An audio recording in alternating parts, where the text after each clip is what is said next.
Hello everyone and welcome once again to my channel. Ako po si Glenda and in this video, ipapakita ko po sa inyo kung paano ko ino-organize ang aking closet at yung mga items na isasama ko sa aking closet clean out sale. Kaya panoorin nyo po ang video to hanggang sa dulo para makita po ninyo kung ano yung mga items na pwede ninyong mabili. Usually pag nagre-reorganize ako ng aming closet ay tatlo lang po ang pinupuntahan ng mga bagay na yan. Una, kinikip ko muna yung iba, yung iniisip ko na pwede pa naming magamit in the future. Tapos yung pangalawa ay ipinamimigay ko na para naman mapakinabangan ng iba. At yung pangatlo naman ay isinasama ko sa aking online selling. Online selling na din ang peg ko, di ba? Pero anyways, matagal na din naman po ako nag-online selling. Kaya lang ngayon ay occasional na lang ako nagpo-post ng mga items. And for your information, prices are from 50 pesos to 500 pesos. So it's very affordable. Minsan po talaga sa buhay natin, kailangan nating mag-let go ng ating mga gamit or ng mga bagay sa loob ng ating tahanan for a fresh start. Para umaliwalas at maging maayos ang ating paligid sa ating tahanan. Kasi mas masarap pong tumambay sa bahay natin kung maaliwalas ang ating paligid. Diba? Mas maliwanag ang ating buhay. Parang Meralco lang di ba? May liwanag ang buhay. Anyways, kung hindi pa po kayo nakakapag-subscribe sa aking channel at bago po kayo dito ay mag-subscribe na kayo ngayon na.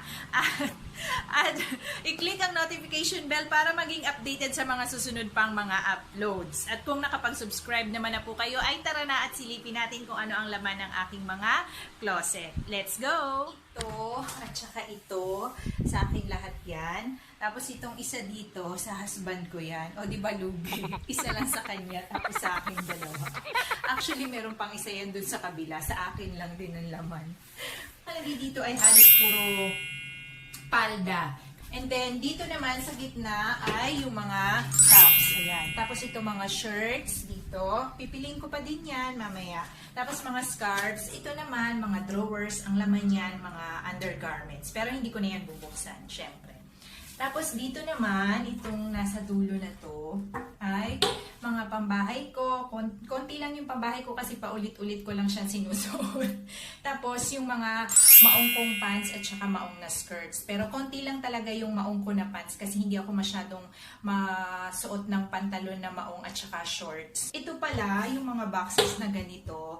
Sulit na sulit sa akin yung mga buy one take one na ganitong plastic box. Kasi dito ko naman ilalagay yung mga damit at saka ibang gamit namin na hindi na namin ginagamit sa ngayon pero baka magamit pa namin in the future katulad ng mga uniforms ng anak ko, yung mga jerseys at saka yung mga costumes niya na ginagamit sa school kasi minsan may nanghihiram tapos yung mga uniforms minsan may nanghihingi din sa akin kaya itinatago ko talaga siya yung pinagliitan na uniform ng anak ko tapos nilalagyan ko siya ng label para alam ko kung saan ko siya hahanapin kung sakaling gagamitin na namin siya or may pagbibigyan ako. Gagawin ko po is ilalabas ko lahat yan and then I will choose kung ano yung ile-let go ko na at kung ano yung i-stay ko pa muna.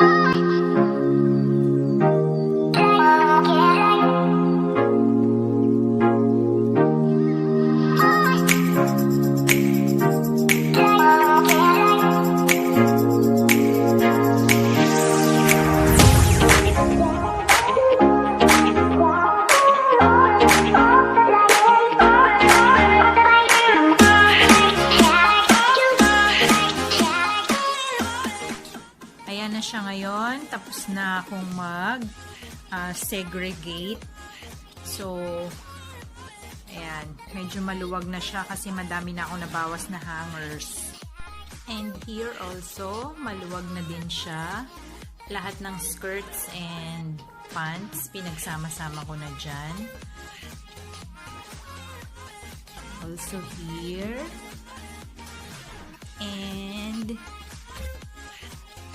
here as well. Ayan. At ngayon ay ipapakita ko na sa inyo yung mga items na isasama ko sa aking clean out sale. Merong konting shoes at konting bags at jaran, ayan yung mga damit. Okay, and to start with, this first item is from H&M. Ang size ng blouse na to is 36, so this will fit extra small to small body size. Used na to, pero isang beses pa lang siyang nagamit. And it's good as new pa. Ayan.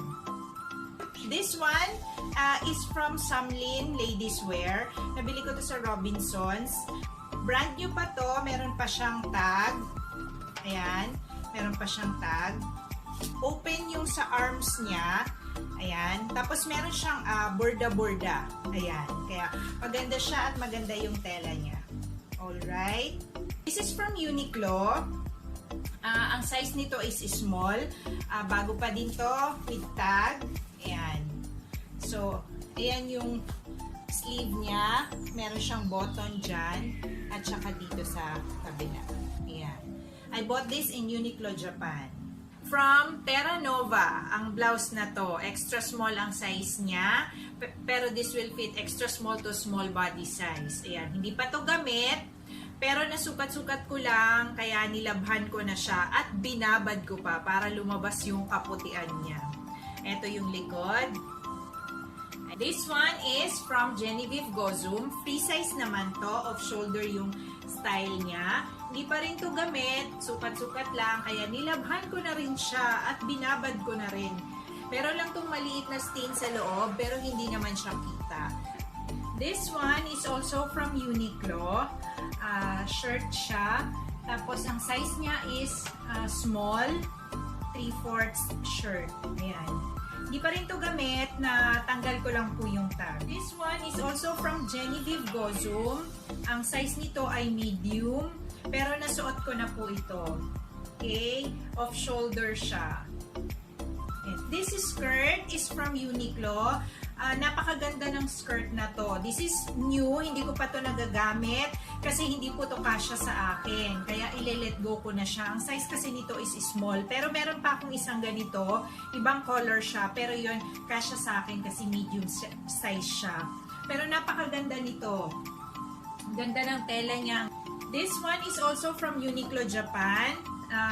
Ano naman to? Long skirt. Ayan, long skirt.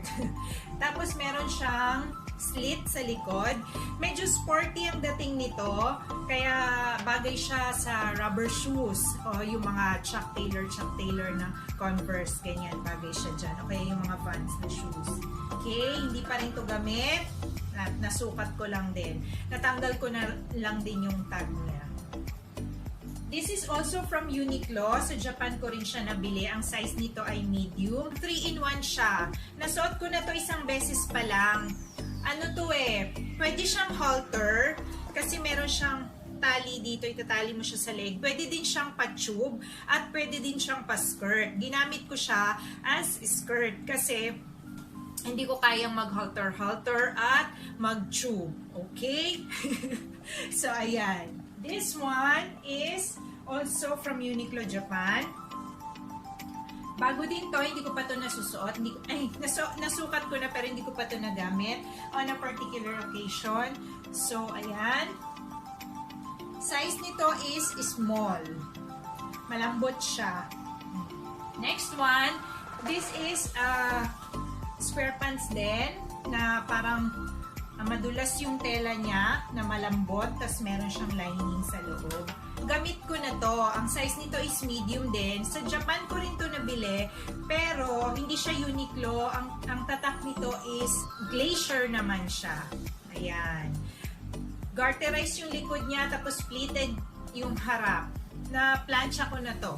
Medyo may bakat ng plancha dito. This floral dress na ang ganda-ganda ay nabili ko to sa Landmark sa Trinoma, pero dun sa bazaar lang nila. Hindi kasi to branded. Okay? Pero ang ganda ng tela niya, tapos hindi siya mainit sa katawan. Below the knee yung haba niya, pero hindi siya maxi dress. Meron pa akong isang ganito, pero ibang color naman siya, kaya ile-let go ko na tong isang to. Okay. Ano naman to? Elan. Sa Robinsons ko din siya nabili. Pero medium size to, pero hindi kasya sa akin yung medium na to. Medyo maliit yung size niya. Pwede siyang lagyan ng belt. Tapos side zipper siya. Meron lang siyang stain dito sa pagkakasukat. Siguro to. Ayan, hindi pa to kasi gamit. Natanggal ko na lang yung tag. Ayan. May slit siya sa likod. Hindi ko alam kung yung Elan brand is brand ng Robinsons. Kasi sa Robinsons ko lang nakikita yung mga yung brand na yon. This one is also from Elan. Ito long naman siya. Long dress naman siya. Tapos may slit siya sa side. May slit siya sa side. Tapos ito pwede mo din siyang lagyan ng belt. Ang size nito ay medium size. Bago din to, natanggal ko na lang din yung tag. Hindi ko pa to nagagamit. Pero nalabhan ko na to kasi sinukat-sukat ko siya. Ayan. May stain lang siya dito. Ayan, may stain lang siya na dalawa. Parang ano siya ng ball pen. Ayan. Okay, pero maganda ang tela nito. These two are from Terra Nova naman siya. So, this one is medium, this one is large. So, medyo malaki yung size nito kaya hindi kasya sa akin. At ayoko nang ipilit. Ayan, may tags pa siya kasi bago pa to. Pero yung isang ito ay, meron lang siyang stain dito na konti. Pero matatanggal naman siguro siya pag nilaban. Hindi ko pa kasi, syempre may tag pa, hindi pa to nalalaban. Mahaba siya, long dress. Ayan, jumpsuit ang tawag dito. Kapag, pa-pants siya, mahaba, jumpsuit pala ang tawag doon. Pero kapag pa-short siya, tapos one piece na ganito, romper naman ang tawag doon. Yun pala ang difference ng romper and jumpsuit. Dagdag kaalaman yan. Okay, ayan siya. Ito, nasuot ko na to isang beses. Nabili ko rin to sa Genevieve Gozum. Free size siya. Tapos mababa yung likod niya. Meron siyang tali dito. This one is also a jumpsuit na dark blue, navy blue ang color niya. Gamit ko na siya. Nasuot ko na pero this is good as new. Hindi rin siya branded at free size siya. Another jumpsuit, this one. Ang size nito ay medium size naman. Nabili ko naman to sa SM Woman. O, ayan. Nagamit ko na to isang beses. Polka dots jumpsuit. Okay. Meron siyang bulsa sa harap, dalawa. Next one, this denim skirt. Ayan. Ito lang ang ile-let go ko na denim skirt. Pero bagong-bago pa to, hindi pa to nagagamit. Ayan, may tag pa siya. Okay, ayan ang style niya. Hindi siya pantay dito, tapos meron siyang konting mga fringes. Ayan. Okay, size nito is small. This polo shirt is from Uniqlo also. Ayan. Ang size nito ay small. Ayan, small size. This one is polo shirt also. Small size lang din. Dalawang color to. Isang red stripes and isang black stripes. Yan. Parehong small yung size niya. Another polo shirt from Uniqlo pa din to. Small size din to, pero ang tela nito ay is cotton. Yung isa kanina, ang tela niya is PK. Meron pang isang color yellow. Ito. Yellow na parang yellow, parang hindi naman mustard, pero parang yellow na may pagka-green, parang ganun siya sa totoong buhay. Ayan. Minsan kasi iba yung color sa sa video. Ayan. This one is from Uniqlo also. Ayan, bago pa siya, may tag pa. Yung mga mahilig sa spaghetti strap, hindi masyadong conservative. Medyo mababa kasi yung neckline nito Tapos meron ako ditong dalawang blouse. Ayan. Giveaway ito. I-giveaway ko na lang to dun sa dalawang bibili ng items na 3 or more. So, if you will buy 3 or more items, ay may free kayo na isang blouse na ganito. Pero dalawa lang po yung first 2 na bibili ng 3 or more items. Ayan, kasi dalawa lang to Ayan, dalawang color lang siya. This one, this is, ang brand nito is Crocs. Kasama to kasi dun sa mga in-order ko before sa Crocs Singapore na isinama ko sa aking online selling. Pero ito na natira pa. So, isasama ko na siya dito. Hindi pa siya gamit talaga. Totally na. Hindi pa siya talaga gamit. Size is W5. So, pwede siyang unisex. And this one is Crocs also, sandals. Nagamit ko na to once. Kasama din to sa mga nabili ko noon before sa Singapore, in order ko sa Crocs sa Singapore. Ang size naman nito is W8. Medyo maliit kasi to sa akin kasi W9 talaga dapat ako. Brand nito is Vans. Ayan. Used na to. Nagamit ko na siya once or twice siguro. Pero this is good as new pa. Ito sa Japan ko din siya nabili. 39. Ayan, size 39. Medyo malaki kasi talaga ang size ng paa ko. This Converse, isang beses ko pa lang din yata nagamit to. Nasa taguan lang din siya, hindi ko kasi na siya nagagamit. Hindi ko siya nagagamit kasi medyo hindi siya maganda sa paa ko. Hindi siya bagay sa paa ko. Ayan. Size nito ay size 39 also. Nabili ko to sa Japan, sa Shingu, Japan. Oh. This one, Jaran! Oh, diba? Ang cute! Ang cute-cute ng bag na to. Cute na cute talaga ako dito. Kaya lang ito, medyo may flaw. Ayan. Medyo may gas-gas na siya dyan. Okay, meron siyang strap, long strap. At iyan yung loob niya. Ayan. Ayan siya. Ayan. Ang brand naman nito ay Samantha Vega. Ang Samantha Vega ay kasama sa line ng mga Samantha Tavasa. Kilala din siya sa Japan. Pero from New York siya, USA. Din ang brand na to. So meron din siya, may maliit lang, may mancha lang din dito. Ayan, kasi sa taguan nga, medyo, alam nyo naman pag mga hindi nagagamit, ganun talaga. Okay, this is Samantha Vega na bag. Pwede ito sa mga dalaginding nyo. Nako. Ayan. Ito hindi to branded. Nakita nyo na siguro itong ginamit ko sa mga pictorial ko. Charot-charot lang na pictorial. Ayan. Ayan yung loob niya. Hindi naman siya branded pero ang ganda kasi ng niya. Ang ganda ng style niya, ng quality niya. Ayan. Kaya murang-mura ko lang to ipagbibili. Para ulit dun sa mga may dalaginding, pang forma-forma nila to, 'di ba? Pag wala na si COVID-19, nako. Sulit na sulit to, o 'di ba? Favorite ko tong brand na to. Ang brand na to ay Parfois. It's a French name, pero yung Parfois na brand ay nag-originate sa Portugal. Usually makikita nyo to sa Spain, ayan, sa Portugal, yung mga karatig na bansa nila. Pero ngayon, nasa Pilipinas na rin siya. Ayan, marami siyang bulsa sa loob. Ayan, marami siyang bulsa sa ayan. Ang issue ko kasi dito, ako kasi medyo mabigat ako mag-bag kasi marami talaga akong maglagay ng laman sa bag ko. Ang issue ko lang dito kasi, pag mabigat na yung laman niya, parang napupwersa yung ditong strap niya. Ayan. Pero para dun sa mga hindi naman masyadong mahilig maglagay ng maraming laman sa bag, kumbaga cellphone lang. Ayan. Pwede sa inyo to. Ayan. Maganda siya. Ito gamit ko na din to, pero isang beses lang yata ko to ginamit. Ayan. Pwede siyang paganyan. Ayan. Pwede siyang ganyan. At pwede din siyang shoulder bag. Ayan. Pwede siyang shoulder bag. Ayan. Parfois din ang brand nito. Dito ko lang to nabili sa Pilipinas. Same with this one. Dito ko lang din to nabili sa Pilipinas. Pero meron akong Parfois na nabili ko sa Portugal.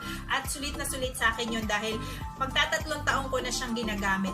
Matibay. Ang tibay talaga. Lalo na pag hindi yung mga synthetic leather. Yung mga tela talaga siya. Ayan. Diba?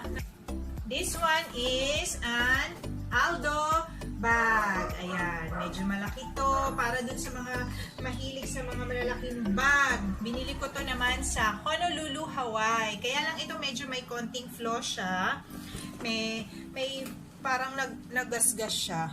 Ayan o. Parang nabakbak. Yan.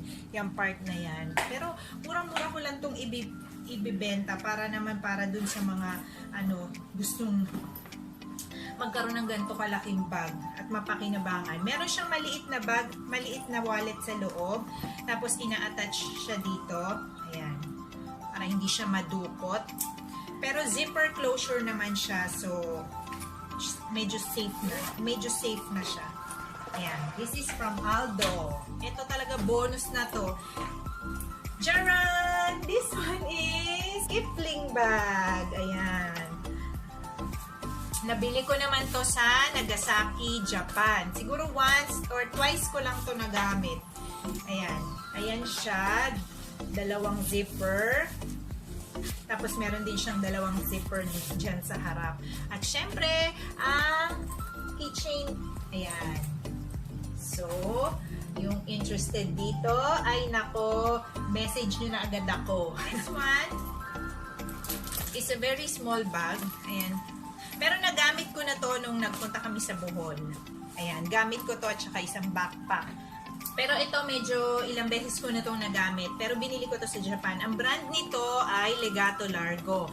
Ang Legato Largo is a sister company of Anello. Pero ang Legato Largo ay mas naunang ini-launch kaysa sa Anello. Diba? Pero ngayon, mas kilala ang Anello kaysa sa Legato Largo. O, diba? Pero magaganda rin ang mga bags ng Legato Largo. Nag-open sila ng isang branch ang Legato Largo sa Trinoma. Pero ngayon, hindi nila close, pero pinalitan nila ng brand. Anello na ang nakalagay dun sa signage nila. Kasi Anello bags na ang kinicarry nila. Pero meron pa rin silang mga Legato Largo na bags na makikita nyo doon. Next one is this one is another Legato Largo bag. Ito medyo ano pa to, bago-bago pa. Kasi binili ko lang to last contract ko. Kailan ba yung last contract ko? Actually, 2018 pa yun nung umuwi ako. Pero ito hindi ko masyadong gamit kasi. Kaya tingnan nyo naman, parang bago pa. Kaya lang, hindi siya zipper closure. Ayan, magnet lang siya. Ayan. Binili ko rin to sa Japan. Legato Largo. Ayan. Alright. Okay. Wait, there's more. Add ko lang tong dalawang long sleeve shirts for boys. Both new pa, hindi pa siya gamit. This one is from Terra Nova. Ayan, may tag pa siya. Ang size nito will fit 12 to 13 years old na batang lalaki. Okay? Ito yung likod niya. And this one is from Old Navy naman. This will fit 10 to 12 years old naman na batang lalaki. So, ayan siya. Okay. Ayan yung likod niya. At ayan po lahat ang mga items na kasama sa aking clean out sale. Sana may nagustuhan kayo at maraming salamat sa panonood sa video to. Kung nagustuhan niyo po ang video to ay i-hit lamang ang like button at huwag niyo pong kalilimutang mag-subscribe at i-click ang notification bell para maging updated sa mga susunod ko pang mga uploads. Stay safe everyone! Bye-bye!